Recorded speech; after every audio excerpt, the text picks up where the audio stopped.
Meeting to order, and first of all, I'd like to welcome everybody. We don't have this a big gallery usually. Then I'd like to know, is there any comments from the floor? Kathy, is that for your presentation Oh, or something yeah, separate? I checked it by next. Okay, Sorry. no, then we're all set. Okay, so seeing none, we'll go ahead to presentations, and first we'll have the prom presentation.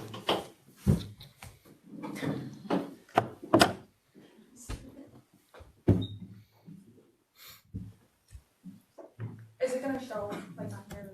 You could delete control.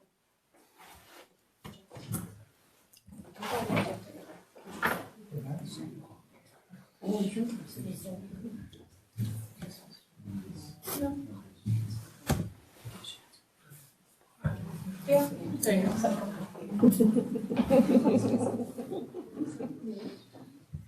So we're going to look into the venue Rustic Ties for prom this year. Could you just, I'm sorry, could you just introduce yourselves first? My name's Gianna Fenrick, I'm the class president for 2024.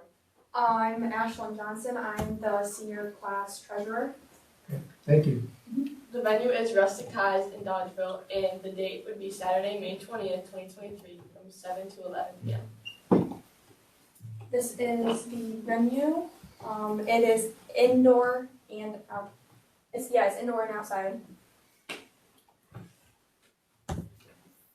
So the day of prom, a letter will be sent home and must be brought back signed by the student and the parents, and everyone will meet at the school at 5 p.m. to get the bus to Rustic Ties.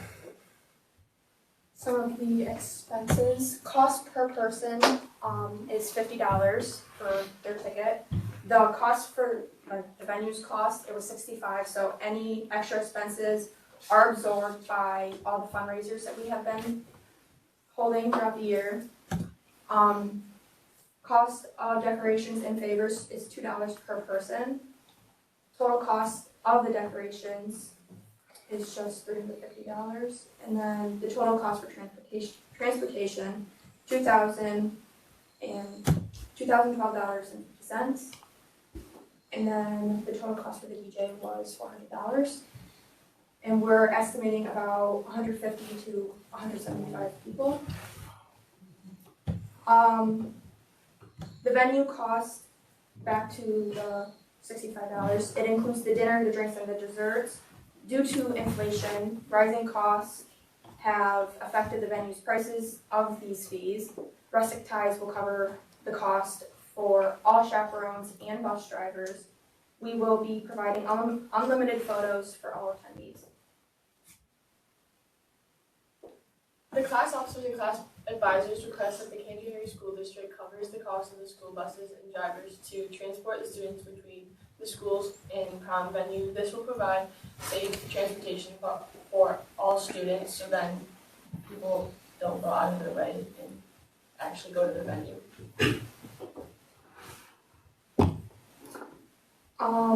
The photo booth. The junior and senior class will be providing a photo booth this year. This expense will be paid through joint fundraisers we have conducted over the school year, with the classes providing the photos. Students will not have to pay for additional photography. Attendees can take unlimited photos for 3 hours. Props and pictures are all included in the cost. The total cost is $612, and it's the Action Photo Booth in Amsterdam, New York. This is just another picture of inside the venue. Cow stalls. So why would we like to do it off campus? Because attendees used to pay for their meals separately, and their prom tickets increased the price they had to pay for prom overall. At an off-site location, everyone stays together for dining, dancing, and traveling, so this is much safer.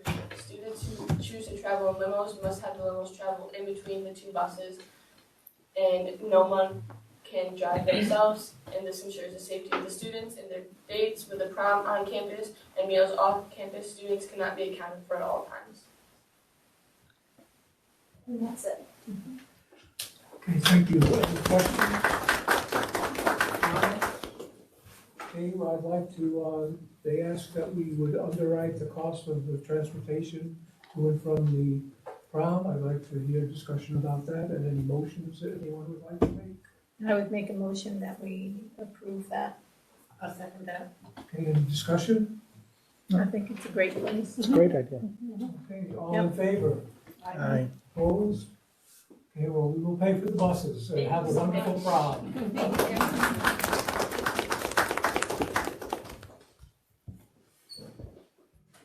Okay, the next point on the agenda is history through different lenses with our social studies department. Hi, everybody. While Phil sets this up, I'll go ahead and hand out some hard Hope there's no copies. homework, is there? This is interactive, Oh, Dr. Brody, so be ready. I don't know if it's- You'll need your I cell phone heard that I or had to be your aware. Chromebook when you're ready. Even you're ready.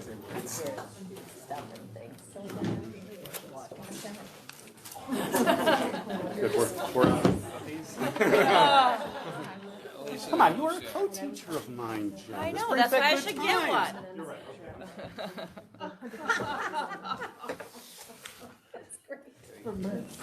okay. No, top liver. Oh, you can share. Let's try. That's hilarious.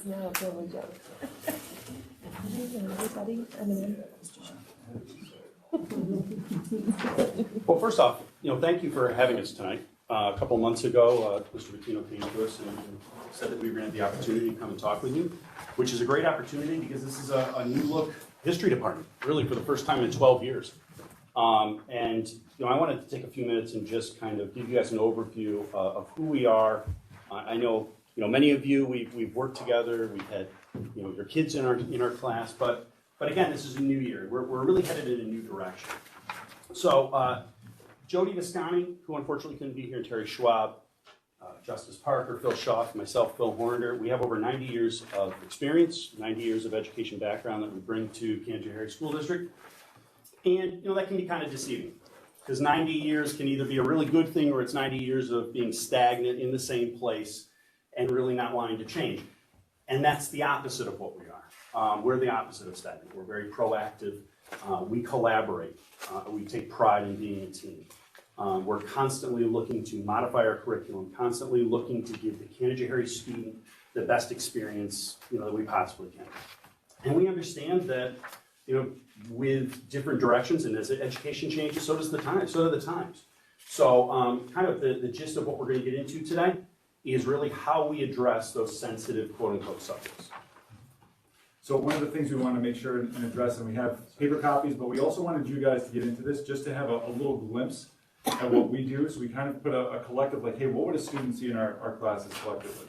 So we would ask you that you would go to joinpd.com, either on your phones or your laptops. That way you have a digital copy of the presentation, as well as maybe some interactive slides. All right, have history here. Joinpt.com. As we like to tell students too, don't use the Google suggestion. Type it in directly at joinpd.com. Just enter a code. Right there. Oh, there you go. Yeah. See, I'm not a good guy. You're that student. What do I hear? Space. UYFPR. Do I spell for it? Oh, it's a J. I thought that was an I. I can't see from here. Okay. And again, just because we have a lot we want to present, and I know you guys have precious time here, just to talk about our first slide really. If you take a look back really over the last couple of years, to kind of support what I was saying, we've presented, we've had the opportunity, very much because you guys have allowed us to go to places from Denver, Colorado to Boston to Austin, Texas, and to really keep up on the new phases of teaching and the way that material should be presented and things of that nature. We've had articles appear in the National Education Association periodical. Justice, our new teacher who has just fit in seamless in place of Blake Smith, who's such a valued educator for 36 years. Not only is he doing a great job in the classroom, but he's also a coach. He just wrapped up coaching JV basketball, modified basketball, and he's getting ready for his first season as the baseball coach. He officiates, he goes to all of the activities.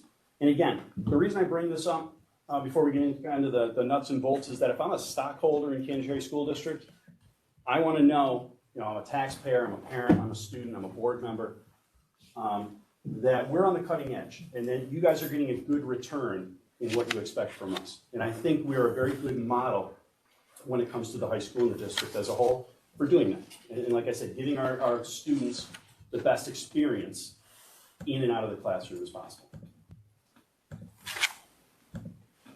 So one of the things that we're covering for Joe and for Terry here, we had the opportunity to actually teach a class for Terry. We took an entire day. Terry came up to help us out with the Regents exams to grade with justice. We had the privilege of teaching some 7th and 8th grade, which was awesome. It was a little change of scenery. Yeah, we had a great time. So we got to experience the curriculum, some of the expectations, and it helped us introduce ourselves and have, you know, different conversations with kids that we don't obviously typically see. And we saw some siblings too of our students, which was great. So one of the things we wanted to address is carryover. So like one of the things we've, as sports, former either athletes or coaches or current coaches, we've always said, if you want to be successful in your program, you have to have a system. So it's not the 7th and 8th grade and then the JV, then the varsity. You have to start at the very bottom and work your way up. So by the time they hit varsity, their skill sets are already there, so you can go deeper. And it's the same thing with education. So right now, with the 6th grade, Joe does a terrific job of addressing all sorts of facets, world religions, belief systems, and so forth, which carries over into your freshman year. And then here's a couple of examples of some papers that he works on with his kids. Obviously, like if you'd shown this to someone randomly on the street, I don't know if you would guess that a 6th grader is learning this stuff. But they are. It's fantastic. You're very worldly starting at a young age. And then it transforms into, you know, some U.S. history as well.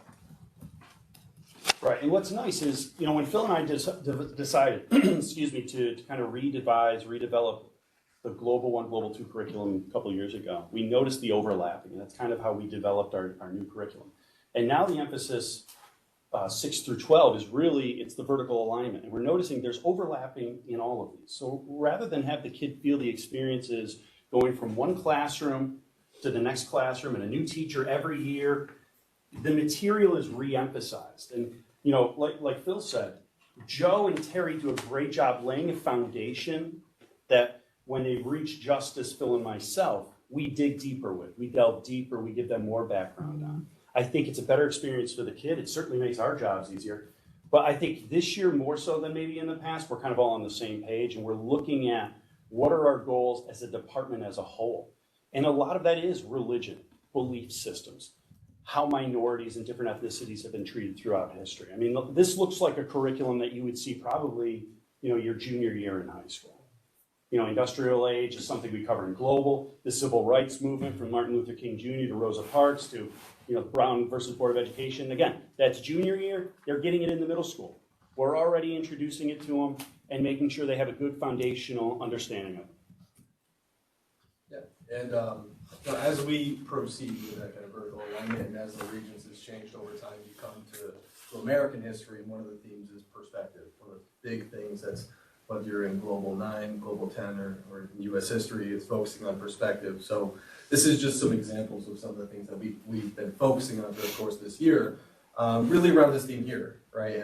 How does the American experience vary amongst different groups of people, right? And we look at 4 major groups in particular. You look at Native Americans, enslaved individuals. We looked at people who are immigrating to the United States. We look at Chinese Americans and their experiences, and Chinese immigrants and their experiences. So the next slide here is just an example of something that you would see, you know, as a student enters the classroom, kind of focusing on this particular theme of, you know, varying experiences. One of the biggest ones that you see in U.S. history is Reconstruction and dealing with those massive amendments that get added following the Civil War, being the 13th, 14th, and 15th. Forward here. And one of the major themes that we look at is how these amendments are put in place, how the idea of them is to open up, you know, opportunity for Americans, and obviously the perspective on that's very different as we see over time. Keep going here. How these amendments, they're put in place to provide a lot of opportunity for people, and this is again something students would see, that they're not all embraced over time. And that's something the Regents, that New York and I said, really wants us to hammer home, is that perspectives are different. Not everyone kind of falls in line and falls into just accepting change as it comes. So, we look at Reconstruction, we look at Jim Crow laws, how they're introduced. We take a look at ways in which different groups are going to be, prevented from having these rights, such as on the next page, you'll see I have all the kids take a poll test. If you're not familiar with that, it's a test that minorities had to take in order to vote prior to or after the Civil War, right? Even though the 15th Amendment existed. So these are just some examples. Later on in the year, we kind of tie this all together as we look at individuals starting to gain office positions, and then even later on when we come to the 1960s with, with individuals like MLK and this amazing book that I make sure I promote it anywhere I can because it's great, by Jacqueline Woodson, Brown Girl Dreaming, and just looking at different perspectives. This one focuses on a 14-year-old girl as she develops over time, and I think that's relevant for kids in the classroom, maybe 16-year-old kids. It's relatable, and then how she experiences being integrated within the United States, I should say. Those are the major things that we've covered up to this point and plan to cover as we proceed forward in that theme of how the American experience differs for everybody. Yeah, so moving on to Global 9 and 10, the way we've kind of restructured that, I think 7th or 8th year now we've restructured this. We're combining 2-year curriculum into 1 year and then repeating that 1 year over. So we have the ability to, as Phil said, delve deeper in the second year. So these are a few examples. The Haitian Revolution, Toussaint Louverture, who was a former slave, becomes the president, becomes the leader of the country. And Phil always tells the story of how after he was freed, he was actually going back to his slave owner, which we go into a lot of detail about, genocide, South Africa, apartheid, and we'll give you some more detail as we go along. We have feminists and suffragists. Mary Wollstonecraft is someone we mention quite often, Emmeline Pankhurst. But yeah, lessons are tied directly to everything, like Justice said, and I said, and the framework. So one thing we did notice, though, and this is something as New York State was adjusting the Regents exam a couple of years ago, especially with COVID, things changed, and it's funny how New York State, lacks communication sometimes. So we were kind of adjusting on the fly. We did notice a trend that I think Phil, as a department chair, I think does a really, really good job of seeing ahead. And one of the things we noticed as Justice came over and we were sitting down, we said, hey, there's a big perspective thing here happening. And we're seeing common themes, not just in the global regions, but American history as well. And this is an example of that. So how does audience affect how people speak and how they address certain situations? And then here's another example of point of view, the Declaration of the Rights of Man and Citizen in France. So, and we move into more of a global 2 perspective. To give you an idea, I think this provides you with a really good idea on the overlapping that I was referring to. Now, Justice talked a lot about Jim Crow and Reconstruction, things of that nature, post-Civil War. Phil and I get into the system of apartheid that existed in South Africa, up until 1989. The systematic segregation in South Africa. We get into Mandela and the role that he played in help bringing an end to that. And all of the terminology is almost identical to what the kids are already exposed to and know. We'll say, do you remember what it was like, or learning about Jim Crow, in post-Civil War? It's almost identical. There's some differences there, but, apply what you learned in American history, all right, and now apply it to what you're seeing in South Africa during colonialism. So as long as the kids are familiar with the terminology and a lot of things we reference, they can go into this and know this pretty much verbatim before we even teach it. So there is a lot of overlapping. And obviously we highlight just great leaders in Nelson Mandela. I mean, if you've taken any time and read any of his work, Mandela is really the person who inspires kids regardless of how old they are or what time period they're growing up in. You can tell them, he spent 27 years in a prison, before being released and becoming the first black president of South Africa. It doesn't matter how old you are. 27 years you can put into perspective and say, boy, that's hard to fathom. That's hard to fathom. But if you hold true to what you believe in, and you're acting as a true leader, and walking the walk and talking the talk, that's Nelson Mandela. And Phil, if you want to just hit the next slide. Yeah, and I'll just jump Okay, in go here ahead. too, because I want to compliment Phil here for a second, because one of the things that, when you see that word apartheid, kids freak out, and I think he does a really good job of breaking it down. You know, just the prefix, suffix, apart, you're separating with the hide, we always reference, hey, like the hide of an animal is the skin, so he always references the apartheid. If you break it down, the kids are like, oh, wait, I remember learning this with Mr. DeDescani and with Mrs. Schwab, is that similar to like a Jim Crow? He said, of course, you're separated by skin color. The other thing we highlight, and again, these pictures, you know, if you didn't know any better, if you didn't know the context, especially with the water fountain, I mean, that's something straight out of Mississippi during Jim Crow. And again, kids, they're able to tap into that, and it makes the understanding of it much easier and more meaningful. But again, it's all based around segregation and how disproportionate the populations were and how that minority was able to suppress and keep that minority, you know, for so many years oppressed, and how they were able to do that. I mean, a 9-to-1 ratio, how do they keep power for so long? The other thing we highlight is really, it's also a white and black relationship in 1989, and the emergence of F.W. de Klerk, the prime minister, who you know, sees the writing on the wall and understands what the people of South Africa are experiencing and allows for the free elections. And we kind of end that chapter, which has a lot of like negative down stories to it because, you know, of the way people were treated, with the fact that they shared the Nobel Peace Prize in 1994. You know, that shows a lot. I mean, that's the perfect union of those two races coming together after a horrible scar on that country's history. And we go through a lot of what's being emphasized, especially now in part 2 of the Regents exam, CRQs. We jump ahead to a Chris Farley and Adam Sandler, David Spade. So, all right, so this is where we're gonna ask you guys to answer some questions. So this will be just a couple quick examples, no pressure, that's all anonymous. So we're gonna give you a little bit of opportunity to experience, you know, maybe a couple of lessons that you would see in our class.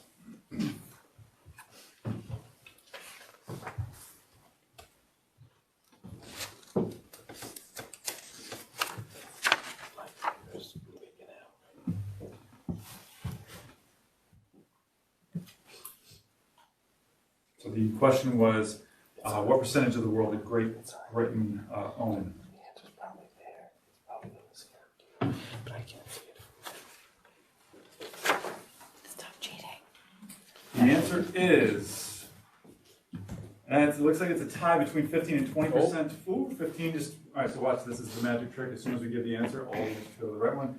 The answer is D, 20%. Great Britain owns 20%. Watch this, here's the magic trick. I'll change the answer. Here we go. And there we go. All right, so 20%. Let's go to the next one. These events in Asia led to which conflict?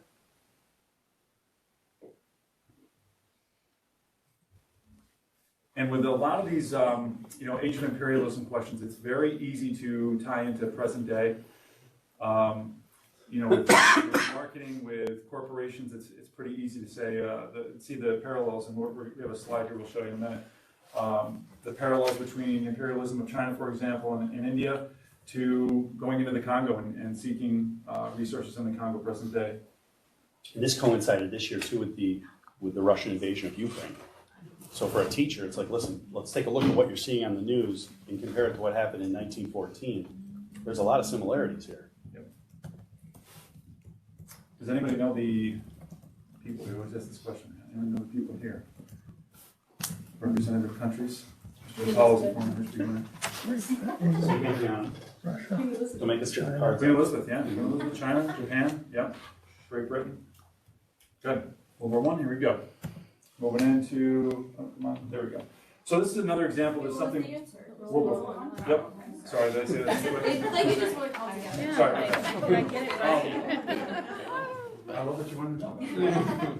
So this is one of the things where, as Phil mentioned earlier, that you know, trying to see the trends, trying to see where the Regents is changing and how we can make the kids adapt a little bit. And it's one of the things that we pride ourselves on is we'll change from first period to fourth period, some of the lessons we have. Whether it's working, not working, or we feel like the kids aren't getting it. One of the things we noticed in years past, especially with the old Regents, a lot of the focus we've seen White Man's Burden by Rudyard Kipling quite often, so we do a close read of that thing. And then a couple of years ago, they wanted to see a different perspective, so they threw in Black Man's Burden. So now we're teaching both perspectives from white man's burden to black man's burden, and this is an example taken directly from the Regents exam. More so than ever, our test is really an ELA test. It's a reading and writing test with a theme of history. So I mean, we've tried to work very closely with the ELA department, and I think that in the future, that's going to be something that those two groups we're going to have to do. It's only going to benefit children because the reading is extremely intense.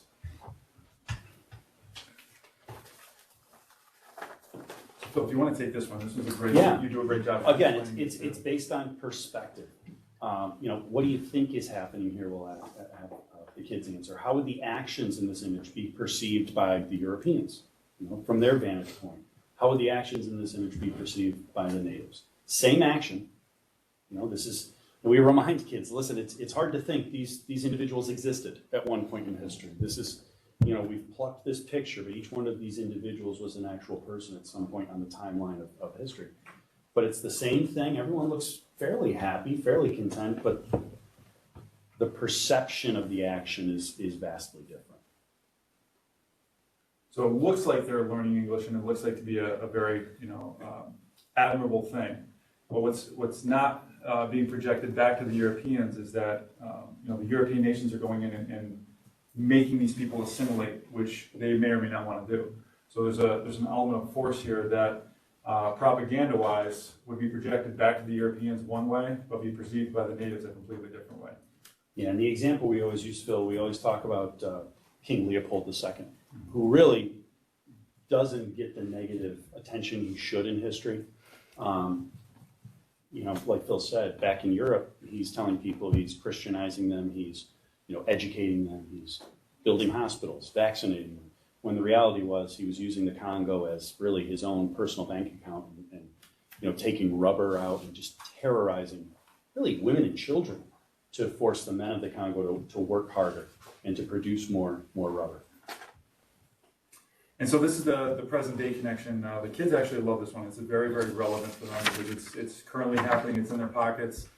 They're constantly on their phones, and there isn't a single human being that has a cell phone that doesn't have a connection to the Congo because that's where cobalt is mined. And as we sit here with our smartphones and laptops and complain about the slow Wi-Fi, it was taken by many children, people being unpaid, people that are just trying to survive. They're digging for hours upon hours. And, as some of these sources will say, less than $1.90 a day, working for 12, 13, 14 hours sometimes in a cobalt mine.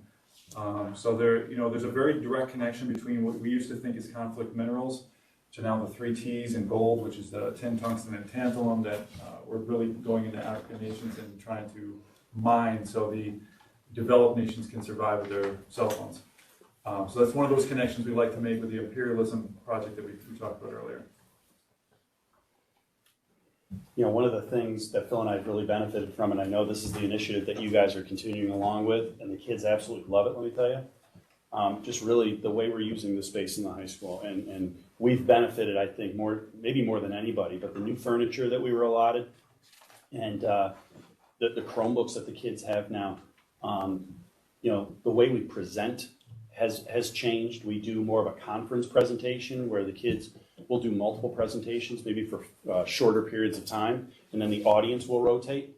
And if I'm a student who is very anxious speaking in front of large people, it helps. If I'm a student who doesn't remember from one slide to the next, well now, doing my presentation multiple times, my retention is better.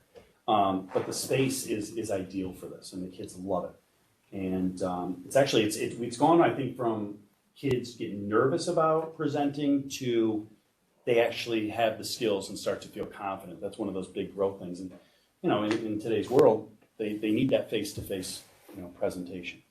So that's a skill we've really honed in on as well. To couple with our mission statement, of course, making them, civically minded, making them ready to be in the world, whether it's college or career. I think one of the lost things, especially with COVID, is the ability to hold the conversations, the ability to look into each other's eyes and have and hold the conversation. This is one of those things where we have a lot of students who are very nervous to talk to each other, not just in general, but talk to each other. So I think this is one of those skills where if we're really looking outside of a Regents exam, this is one of those skills where Phil and I can say, and Justice can say, because he does a lot of presentations as well, They're like, hey, this is one skill set. If they're gonna learn content, that's great, but there's a skill set they want them learning and taking with them post-high school.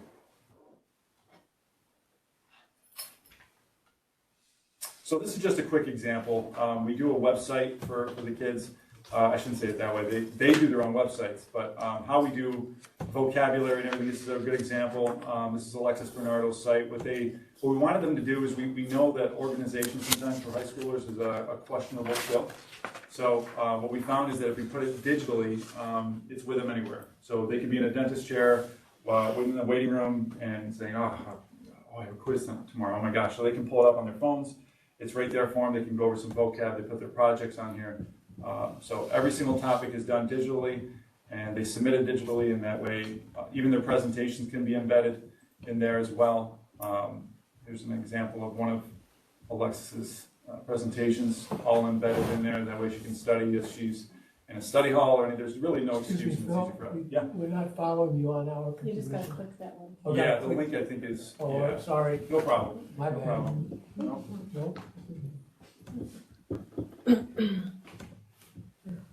We also want, I'm sorry, we also wanted to talk about participation in government. Phil and I are in our second year. You know, he's got a class of pig, and I have a class of pig. And really, we wanted to model this as much after a college course as we possibly could. And the key component to that, obviously, is discussion, debate. You know, we set parameters with your current events as to what topics we kind of, you know, talked about during the week. Try to find a current event that relates to that so we can discuss it on Friday. And it's entirely based around discussion. And we get into, we don't avoid, rather we invite the discussion points that kids, I think, are kind of feeling are a little taboo for school. You know, it's like you're 18. You're literally months removed from going out into the real world, and you're going to be immersed in this. So you need to be knowledgeable and you need to be educated as to what's going on. And I think most kids appreciate that. It's much, you know, not having the limitations of a state exam are beneficial for us, and we've allowed to kind of go in different directions with that material. You know, while I'm thinking of it too, Phil, I hate to jump around. I'd be remiss if I didn't say, you know, Carol Ann Hammonds does a ton for us. Mr. Patino moved her up to our hallway, and she works very closely with us. Ed Watt is in 2 of our classes and helps kids whose second language is English. Phenomenal. I mean, he's a wealth of knowledge, but he's great with the kids too. And I have to say, like, our kids who work with Ed are flourishing. Like, their attendance is great. They're happy. Their grades are fantastic. So I wanted to make sure you guys got your due diligence, because it's a full-on team effort. It is. Yeah. And this is just a couple of examples of the framework, the themes that are going across. I don't know, Justice, if you want to talk on some of the themes that you've discussed even today. Yeah, so these are directly from the New York State framework. You know, these are the main things that NICE has decided that they want within 9 through 12 to be covered. So, you know, what we focus on today primarily is this individual development and cultural identity, but we cover all of these different themes throughout the course of, you know, each of our courses, really hammering on the idea that over time things change, right? Things change, and they don't just change though, but they build on each other. So if you're in a 9th grade class or an 11th grade class or your senior class, everything kind of builds on itself, and you're still continuing to build on the thing that you previously went through. So, yeah. Yeah, you see a lot of parallels between the last slide and this slide. Yeah. Is that really comprehensible, all those dots everywhere? That was one of those things when we redesigned the course. We took over the back room, and actually it's like one of those movies you see where like the labs, you take the post-it notes and you put it on the wall. Yeah, that was us. We took over, and it was just like stuff everywhere. Like, how are we going to match this into one? But to sit down and actually as a department say, okay, what are you seeing? What are you seeing here? And then having the different perspectives, like, oh wait, that's on the Regents, that's on the Regents, and then merging those collectively. It's daunting at first, but once you get familiar with it, it's pretty straightforward. Thank you. Yeah, and it all derives directly from the framework, right? So we embedded here the 9 through 12 framework. It won't pop up on your screens right away, but if you click it at the top, this is everything that we cover, everything that we've pulled out tonight, and everything we cover on a daily basis. It's directly in there. You know, it's changed a little bit over the past few years. However, it's still foundationally the same. We're still focusing on the facts, right? The information of what happened at the time, just integrating the ideas of of how perspectives influence it. You know, how the people who experienced it over time, you know, went through that event, and how people interpret it today, and how those things may vary a little bit along the way, and how different groups of individuals in general interpret how it's changed over time as well. So It's kind of like our little citation at the end, just so you guys can think of stuff like that. So, thank you very much.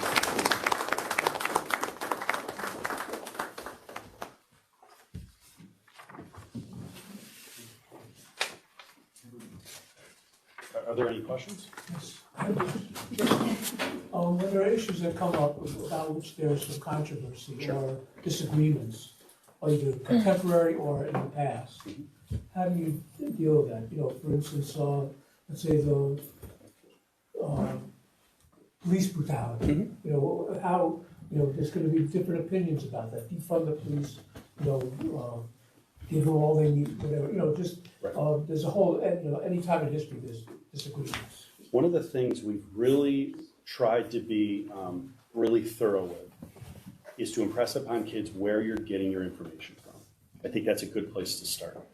And we get into a lot of the way social media works and how most kids, most adults, almost every generation is impacted by social media. So we start there and we talk about the algorithms and how they're designed to help you kind of reinforce whatever beliefs you had going in.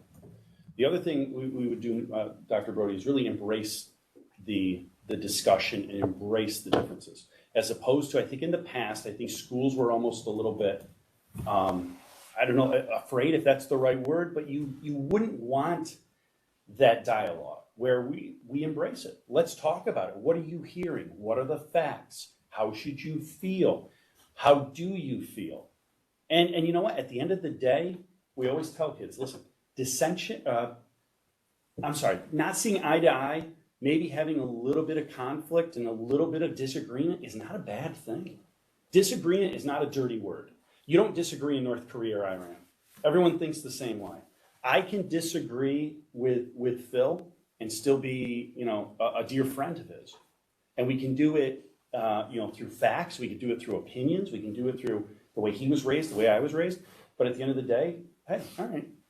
We still agree that, you know, we're cordial to one another, and we've had a good discussion. And it's not behind a keyboard or behind, you know, a social media platform. It's face to face. And it creates a space where you can talk about experiences as well.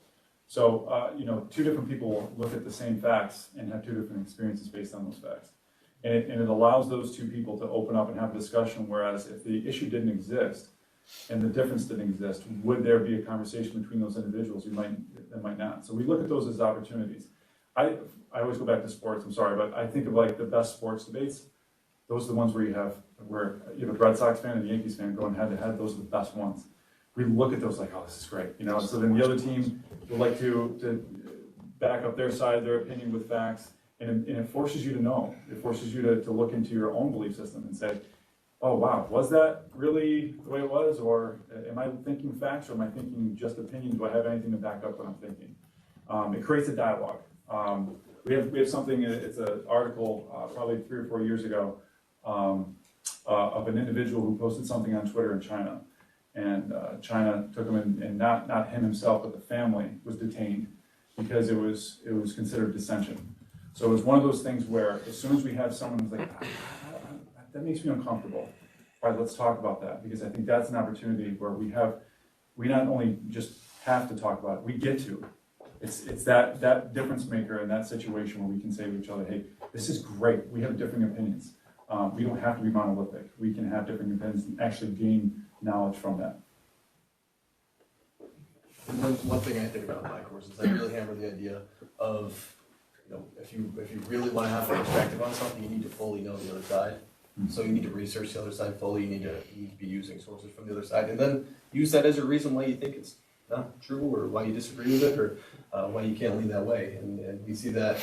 I see that in my economics course right now. We're doing a safety net project, or starting the beginnings of the safety net project, where we look at social programs that exist that everyone has an opinion on, right? So They look into both sides, they look at different political perspectives on them, and then they create their own perspective, whether or not they feel like these programs should be funded, whether they feel like they should have alterations to them, and so on and so forth. So really, really something that we integrate, I think, at each level, really making sure that you're diversifying your sources to really solidify your counter argument. And do the students really, how do they respond to this? I think they like it because I'm not sure if they get it in any other forum in their life. Do you know what I mean? Like, chances are the people at home, I mean, I'm not saying all the time, but probably have very similar beliefs. So to come in and actually hear an educated response to whatever your stance is, I think that's beneficial. It doesn't always change their point of view, and it doesn't have to, but at least gives them perspective. I mean, that's a term we've used a lot today, on what the other side of the argument is. And I think if you have perspective, you can at least see where that person's coming from.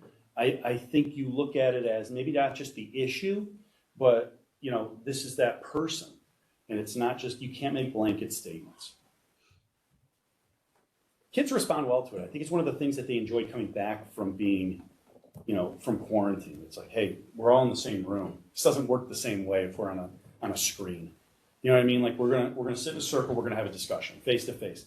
And it might be a little bit uneasy at first, but most of the kids really kind of get into it. They like it. Yeah, I mean, these are topics that they have opinions on, and now they actually have a safe place that they can express them and have a little bit of a debate and compromise. And not to tie it back into the Regents exam like we always do, but one of the things I think is a great opportunity to see is one of the things the Regents exam is looking at are thesis statements. Do you have a thesis? Do you have an opinion? Oh, you do, okay. Did you recognize the theme across all these documents? You did, but he's gonna have a different theme. Is that okay, Mr. Schaff? Oh, it totally is. Actually, we want that. Because New York State used to be, this is your theme, you tell us about it. Now New York State is, here are a bunch of CRQs. Can you locate the theme? And it might look different to Justice, it might look different to Phil or myself. We could have 3 different themes, but as long as we back it up with the evidence to support it, that's what we're looking for. So we actually start the year, right around Halloween, we start talking thesis statements. We usually have the freshmen, we struggle with it a little bit. And unbeknownst to the students, Phil would come in and say, listen, Halloween's tomorrow. Kit Kats are the best candy you're gonna get tomorrow. And the kids go wild. And all of a sudden you have all these kids like, are you nuts? Kit Kats are horrible, they're trash. Candy corn, oh my God. So they have all these different opinions, and then Phil will stop guys, guess what you just did? You just created the thesis statement, and you backed it up with evidence. That's what we're doing today. So it's one of those things where you set the tone early, and you can have this debate, and it can get emotional, and that's sometimes the emotion is actually what makes you remember some of those things. I think creates a very good civil discourse is what we're trying to create across the board. Do you find that the students are more respectful of one another in the classroom because of that, despite the fact that they may have differences? I think I'm thinking just today we had a discussion and kids got very personal. And I think regardless of how you feel, if somebody is brave enough to share a very personal story, I think we don't give kids enough credit today. I think they're empathetic, and I think that they see that wow, okay, that person felt really insecure about that, and they shared it with the group. I respect that. I would say yes. I would say yes because the theme of our presentation was finding your voice. Yeah. And I think sometimes, especially with the advent of social media and with the internet, we talked to our seniors today, and we have some seniors in the room today that we really delve deep into the social media and how it makes them feel and how the laws behind it and how it pertains to government, of course. But one of the things that they said was we're very, I would say maybe cautious or hesitant, maybe even fearful to put ourselves out there because of the scrutiny that we're going to be facing. So when you take that atmosphere, which they're used to, and then you bring it into a 40-minute period, it's very hard sometimes as a teacher to say, we're going to create a space where you can actually forget all the criticism and judgment, but you've got 40 minutes with us where you're not going to have that. There are going to be difficult conversations where we have some kids that say, hey, listen, you went overboard. We're never going insult. We never do that. You could have a completely different opinion and still do this, as I said, in a civil way.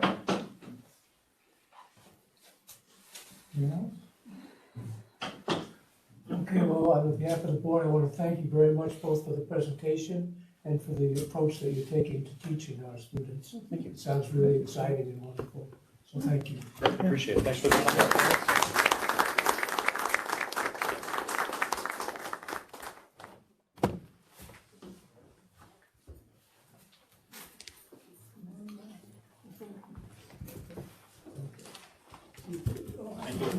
Have a nice Thank break. you. Okay. Thank you.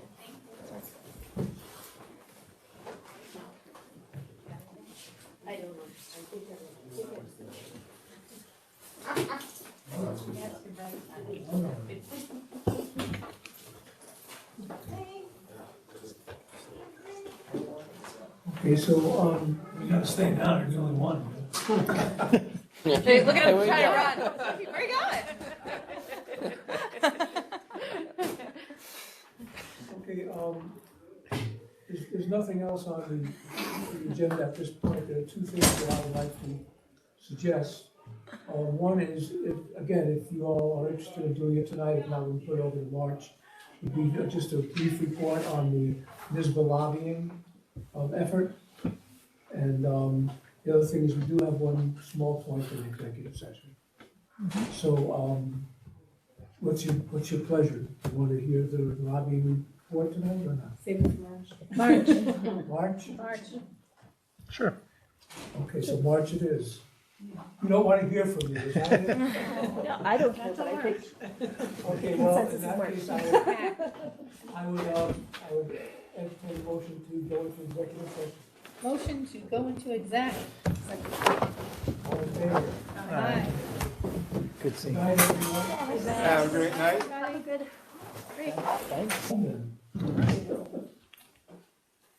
Bye all. Yeah, really.